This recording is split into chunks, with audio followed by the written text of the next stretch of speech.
so we're back. I decided to do a little deforesting, and now I'm getting surrounded by Endermen. There's one over there, too. I don't know if you see him through the leaves, but there's one right next to me! Oh god, I'm scared. Oh, no, I'm just kidding. But, I decided to collect some of these, because I don't know what to do with them. Or, I decided to collect a lot of these, except I don't know what to do with them. But I have them, so I'll figure out what to do with them later. Like I said, I do want to eventually have a really cool... I don't know why I'm doing this again. I do want to have a really cool house, and I think I'm going to make a nice, smallish house up here. So, that is what we're going to do now. And while we're building, actually while we're deforesting a little more, I think I'm going to talk about the completely and utterly controversial subject of Mass Effect 3 ending. So, first I'll start out by just talking about my decisions in Mass Effect, and then when I get a little closer to actually discussing the ending itself, I will spoiler warn you guys, so if you guys haven't seen it, I shall show you guys then. So that way you guys can tune out, sorry. But, yeah, so, in Mass Effect, I did a few things kind of differently. I played both Mass Effect 1 and 2, both on PC. It was actually the first game I got really into when I got this current PC I use. It was one of the first ones, and I was just so incredibly, like, impressed with Mass Effect 1. The only things I didn't like about it were that it was a little RPG-ish. Like, you've got to be really into RPGs in order to really appreciate Mass Effect, which is kind of what I thought. And since I've kind of realized that it's got a little bit more universal appeal, but Mass Effect 1, certainly, if you're into RPGs, traditional RPGs, that really helps. But, so a little background on me. I don't know, for me, I treated the game like Uncharted, in a way. In some ways, meaning I used traditional male shepherd, didn't do a custom character or anything. I imported my shepherd from Mass Effect 1 and into 2, and then from 2 into 3. So I had the same shepherd. I always went Paragon, which, you know, is one of those things that I would like to experiment with going back to the game, as I'd love to see how different the game plays when you're a renegade. But yeah, so I played mostly Paragon. Let's see some of the big decisions I made, and again, I hope I can spoil a freaking 10-year-old game for you guys, because or not 10 years, but you know, significantly old game, by saying I let Caden die because at the time I was romancing Ashley. Mass Effect 2, I obviously romanced Miranda because you'd have to be crazy not to, in my opinion. I think if you romanced anyone but Miranda, anyone other than Miranda, you were out of your mind. Because that, and I have seen a couple episodes of Chuck. It's actually one of those shows I've been meaning to watch. Oh man, this sound of harvesting leaves is more annoying than the sound of rain, as far as talking over it. But yeah, so those are the few decisions, you know, and stuff. And I saved the Rachni Queen back in Mass Effect 1. So, you know, all these things kind of play into what happens in Mass Effect 2 and 3. So, Mass Effect 3, yeah, let's just say I personally think I hate to, like, I kind of hesitate calling it the best in the series, and I can't really justify why I don't call it that, but frankly, there's something about Mass Effect 2 that I think I had more fun with. I think it was because it was the emotional weight of everything that happened in Mass Effect 3, which is why I personally think it's a much more important game. It's because you were so involved with this story. But 2, it didn't matter quite as much, you know, what happened. Like, it wasn't as huge of a, you know, monumental situation that you had to be dealing with. Oh god, oh god, okay, thank you for taking care of the rest of that tree. Oh, crap, I just saw him the last second. I thought I had this place pretty well lit, but I guess he snuck up on me from a ways away. At least those Endymen kind of left. But, yeah, so Mass Effect 3 is just so emotionally involving that it's tough to, it's so emotionally, like, heavy, you know? It's a really intense story. So I certainly appreciated that, and I really found that to be one of the coolest things about that game, is that few games are willing to be that kind of deep and test you that, you know, on such a... They bring up so many... It's, you know, from a philosophical standpoint, it is to morals as, you know, the Matrix is to epistemology and certain other, you know, well, the thing with the Matrix is that it kind of brings up so many different, huge philosophical questions that it's kind of tough to say it's just one or the other. But I thought Mass Effect was, you know, roughly on par with that whole level of thinking, level of, you know, decision making the decisions you had to make were so, you know, important in the context of the universe that you really got a sense of the consequences of your actions when you made them.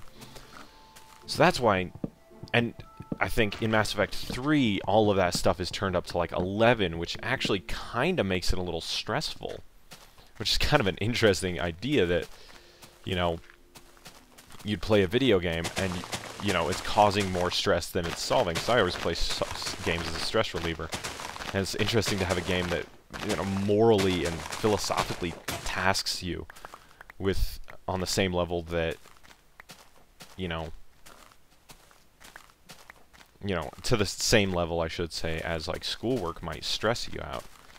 Because of deadlines and stuff, like, Mass Effect can really push your buttons in a philosophical way. Again, I don't know what I'm gonna do with those leaves, but I'm clearing off a plot of land so I can build something. And so let's, I think what we're gonna do is we're gonna start with about here. We're gonna build it up a little ways so we're nice and safe. We're gonna start building a little platform. And yeah, I'm doing this out of logs because I think they're cool. Actually, I might just do the exterior of it out of logs. And this is just gonna be a small little jungle home. But I think it'll be fun. Oh, I just heard something weird sounding. No? Okay.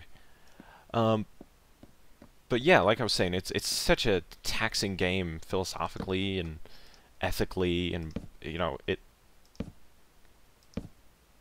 yeah, it's not gonna be as quite as deep as, you know, a lot of other things are that are.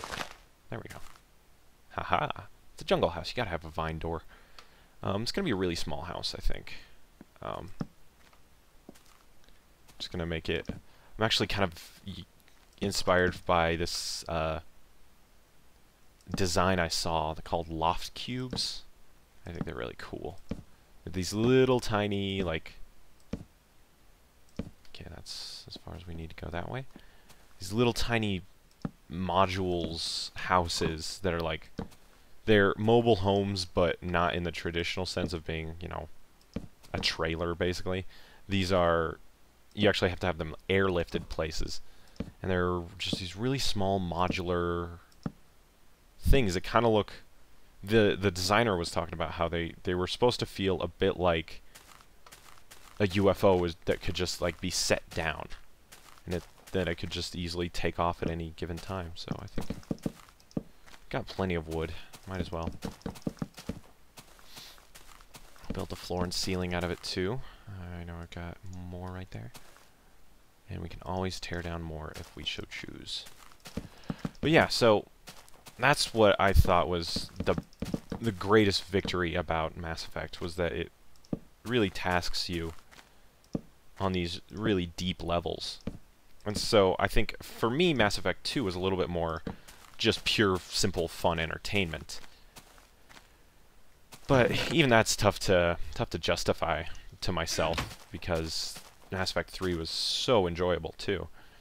The one thing I did miss about Mass Effect 2 in Mass Effect 3 was heavy weapons. And again, if these are spoilers you don't want ruined, you really need to play the game, because I'm about to talk about the ending, which is something I fully appreciate people not wanting to have spoiled. So, another thing we might want to do is make sure I'm not doing anything majorly significant while I'm talking about that, but as the other reason for this little series was to be kind of my vlog. But while I do something I thoroughly enjoy, like play Minecraft. Okay, we might have to extend this, because this might not be enough. And we might need more wood because of it. Plenty of trees around, though. Alright, let's take this one down. But, yeah, like I was saying, I think for just pure entertainment value, I might give the nod to Mass Effect 2, as far as just being just a raw experience of a game that's just thoroughly enjoyable and everything. But Mass Effect 3 is certainly the more important one of the trilogy, and I think part of the reason it's so important is because it brings up these philosophical questions I've been talking about. And so, alright, I think with that we might have to just spill into the conversation about the end, because I'm running out of things to kind of I'm running out of ways to dance around it, and it's something I really wanted to address, because it seems like you know, an important controversy of our time, in that, you know, alright, so here's my general discussion about the ending. This controversy about this, so this is not spoilers, by the way. What I think is the coolest thing about Mass Effect 3 is the fact that there is an ending controversy, about the fact that people are getting so riled up and passionate about this game that they're, they're really discussing it. They're bringing up a lot of different elements about it, and it's really become this kind of sub-phenomena in and of itself, being that it's so controversial. And for me, I think that alone is the greatest victory Mass Effect 3 could have hoped to achieve, was that it really pushed the boundaries. And I'll bring this back up when we get into the actual discussion about the ending, but it really pushed the boundaries of, in my opinion, what video game entertainment should be seen as. Because, I'll bring that point up later, actually. So let's just finish the general discussion. Oh, this thing's kind of looking kind of cool, isn't it? So I think that's the greatest victory Mass Effect 3 could have hoped for, was really pushing the boundaries on video games, just because it's gotten people so riled up, and it's got people talking about it. It's got people talking about what constitutes a good ending of a video game. Oh boy, I need to eat. I have no idea how long I've been recording for, so we might have to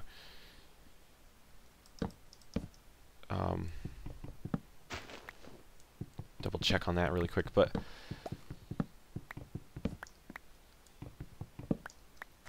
yeah, so I think Mass Effect 3, again, without any spoilers, and maybe I'll do a bonus episode of just the spoilers-worthy stuff, with the added bonus of, if you stick around through my whole snobby rant about it, you'll be paid off with, like, the final view of this house, because I think that's what we're going to focus on right now. And we'll deal with the actual thing after I check how much recording I've gotten done, because I don't want to fill up my hard drive. I just mostly needed to get some good recording in. But okay, so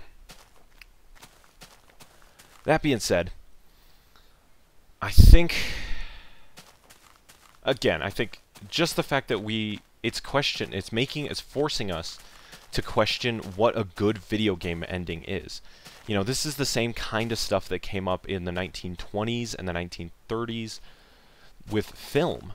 And so I think what this does is this forces us to think of video games as a more serious entertainment medium. And it kind of pushes pushes them more into the realm of film and, you know, literature, because what we need to do in video games, and this is something I heard the guy who did God of War, I think he's working on Twisted Metal, I can't remember his name on the top of my head. I'll try and look it up and put it in the video. But he was talking about how we're living in an interesting time right now with video games as an artistic medium, and that's that we don't really know how to define the perfect game. Like, the idea for the model of the perfect movie is already kind of established. That's what games like, or movies like Citizen Kane did for film. And I think we're waiting, and I think we've finally started getting some of the big answers to what a real video game, or like what an ideal video game is going to look like. Because once we find out what the ideal is, and a lot of people freak out because they're like, well, you know, if Citizen Kane is the ideal movie, then, you know, why bother making any other movie? And no, it's kind of the opposite of that. It's like that's even more reason to make movies. And what it is it's an educated form of discussion. That's the way I view art. That's the way I view movies. That's the way I view music. It's an educated form of discussion, where people that really know what they're talking about can get together and discuss ideas of philosophy, of, you know, any sort of philosophy, whether it be aesthetics or morals or ethics or anything like that. So what makes Mass Effect interesting is that it's one of the first times I think we had to address what makes a good video game ending. And again, frankly, I personally think it's a brilliant ending. And that's gonna be problematic. I ran out of glass. But yeah, so that's what I personally believe, is that it's really forcing us to question what a good video game is, in a way. And so that's what I think about the Mass Effect 3 ending from a extrinsic... I hear footsteps. Okay. From an extrinsic kind of, you know, big picture standpoint, is that I think it's an important game because it's making us ask these questions. So, we got this bed. I think we're pretty safe up here. Oh, the top isn't lit. Yeah, I'm gonna try and do that really quick. So, we'll get some dirt. And we'll build it right there. And we will grab these bad boys and torch it up. So again, yeah, I think from an intellectual standpoint and from an artistic standpoint, Mass Effect 3 is a very important kind of milestone in that we're finally defining what makes a good video game. And with that, I think I'm going to head to bed. I'm going to pause the recording. I'm going to check how long I've been recording for, and then we're going to just dive head over heels into Mass Effect 3, the actual ending, and my specific complaints and issues and everything with the whole Mass Effect controversy. Because again, I have more issues with the controversy than the ending. So, with that little spoiler, if you've finished Mass Effect, or if you don't mind having the ending spoiled, and you'd like to hear my opinion, check out my next video. I will annotate it on the screen right now, which I've got to start doing more annotations and stuff. Maybe one day when I have some spare time, I'll just go through and annotate everything so I can do like next video, previous video, and everything. But so with that, I think I will say goodnight to you all, and we'll see you in the next video. See you later.